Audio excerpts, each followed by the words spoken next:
19 अक्टूबर। आज की मुरली से पहले गीत बजाया गया था, भोलेनाथ से निराला कोई और नहीं। तो बाबा समझा रहे हैं, मुझे भोलानाथ भी कहते हैं।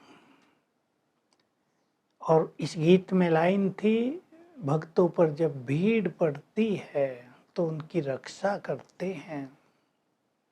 तो बाबा कह रहे हैं, तुम सभी भक्तों पर विकारों की भीड़ पड़ी, विकारों ने तुमको दुखी कर दिया, देहभान बढ़ा दिया, उसमें भी काम विकार ने तुम्हें बहुत दुखी कर दिया। तो मैं आकर तुम्हें सत्य ज्ञान देता हूँ, तुम्हें राजयोग सिखाता हूँ, इन विकारों पर जीत प्राप्त कराता हूँ। मैं तुम्हें कहता हूँ, तुम देही अभिमानी बनो, यानी सोल कॉन्शियस बनो, और बुद्धि मेरे से जोड़ो तो तुम काम जीत जगत जीत बन जाओगे। तुम्हें ये लक्ष्मी नारायण का चित्र सदैव अपने पास रखना चाहिए, क्योंकि तुम गॉडली स्टूडेंट हो, गॉड से स्टूडेंट हो। तुम पढ़ रहे हो, ये लक्ष्मी नारायण तुम्हारा एम ऑब्जेक्ट है, इस पढ़ाई से तुम्हें ये बनना है, तो सदैव बहुत खुशी रहनी चाहिए। अब हम ये पढ़ रहे हैं, फिर हम ये ऐसे श्री लक्ष्मी नारायण बन जाएंगे जहाँ अथाह सुख संपदा होगी। यहाँ लौकिक में भी बाप अपने बच्चों के लिए धन इकट्ठा करते हैं कि बच्चे सदा सुखी रहें, लेकिन उससे भी बच्चे सुखी तो नहीं होते। लेकिन मैं बेहद का पिता तुम सबको ऐसे स्वर्ग में ले चलता हूँ जहाँ अथाह सुख होते हैं, दुख का नाम निशान नहीं होता, रोग शोक नहीं होते, धन संपदा भी बहुत होती है, 21 जन्मों तक तुम बहुत बहुत सुख पाते हो। तो ऐसी श्रेष्ठ प्रारब्ध प्राप्त करने के लिए तुम्हें मेहनत तो करनी ही पड़ेगी। भले ही पढ़ाई सहज है, योग भी सहज है, लेकिन अगर सिर पर ताज रखना है तो बाबा ऐसे ही थोड़ा ही रख देंगे, मेहनत तो करनी पड़ेगी। इसलिए बाबा कहते हैं चार्ट रखो, लेकिन बच्चों से चार्ट लिखा नहीं जाता, तुम्हारे पास सदैव नोटबुक रहनी चाहिए।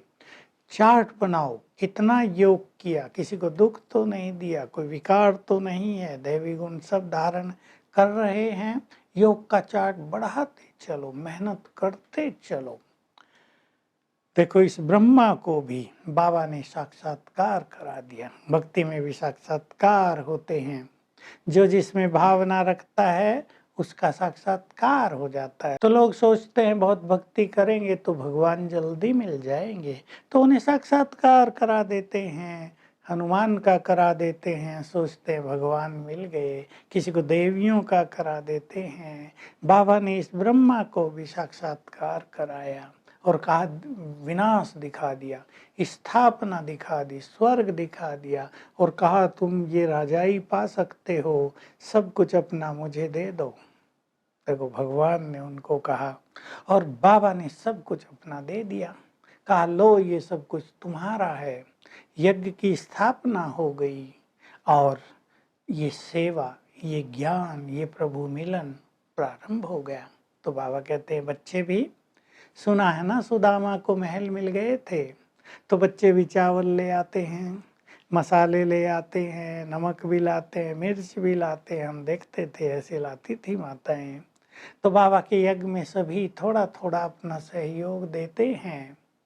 उस समय जब बाबा साकार में थे ये बहुत चलता था, अब नहीं।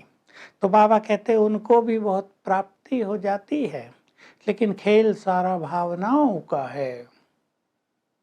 तुम विश्व की राजाई पाते हो।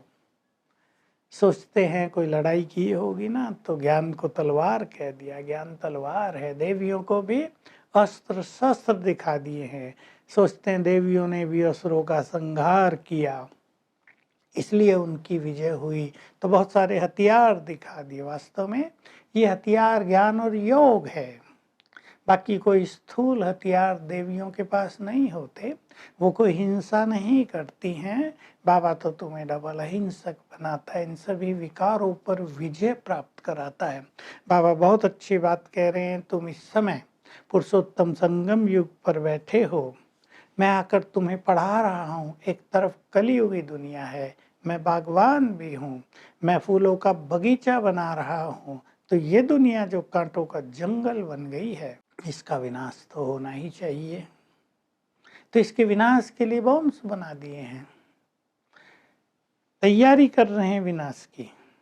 ये भी कहते हैं बॉम्ब्स न बनाओ, दूसरों को मना करते हैं बॉम्ब्स बनाने के लिए, लेकिन ये रुकता नहीं है। रुकता क्यों नहीं?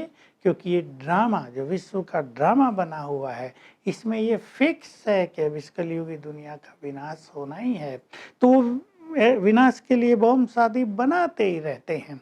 उनकी है साइंस पावर, इसको हिंदी में कहते हैं साइंस का घमंड। और तुम्हारी है साइलेंस पावर, यानी सोल कॉन्शियसनेस। तुम सोल कॉन्शियसनेस से, साइलेंस की पावर से सतयुग की स्थापना करते हो। बाबा तुम्हें सिखा रहे हैं अपने अशरीरीपन में स्थित हो जाओ, तो तुमसे चारों ओर शांति फैलने लगेगी, तुम्हारा चित्त भी शांत हो जाएगा। बाबा कह रहे हैं कि ये है जैसे कि देह छोड़ने की प्रैक्टिस। संसार में सुने लोग तो मजाक करेंगे कि भला देह छोड़ने की भी कोई प्रैक्टिस होती है क्या? लेकिन हम जीते जी प्रैक्टिस करते हैं। ये मेरा शरीर है, मैं आत्मा इससे बिल्कुल अलग हूँ। तो ये प्रैक्टिस करते करते हम डीप साइलेंस में चले जाते हैं। इससे हमारी साइलेंस पावर बहुत अच्छी हो जाती है। तो तुम अब भक्ति नहीं करते हो, तुम्हारे पास ज्ञान है। भक्ति और ज्ञान दोनों अलग अलग हैं, जैसे शिव और शंकर दोनों अलग अलग हैं। गीत बजा था ना भोलेनाथ से निराला, तो बाबा कह रहे उन्होंने शंकर को मान लिया है।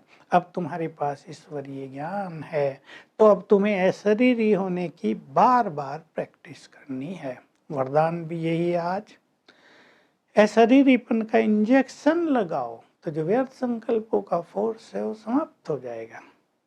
तो उदाहरण दिया, जैसे कोई व्यक्ति ज़्यादा अनकंट्रोल्ड हो जाए, कोई बीमारी बहुत भयानक हो जाए, तो इंजेक्शन लगा देते हैं ना।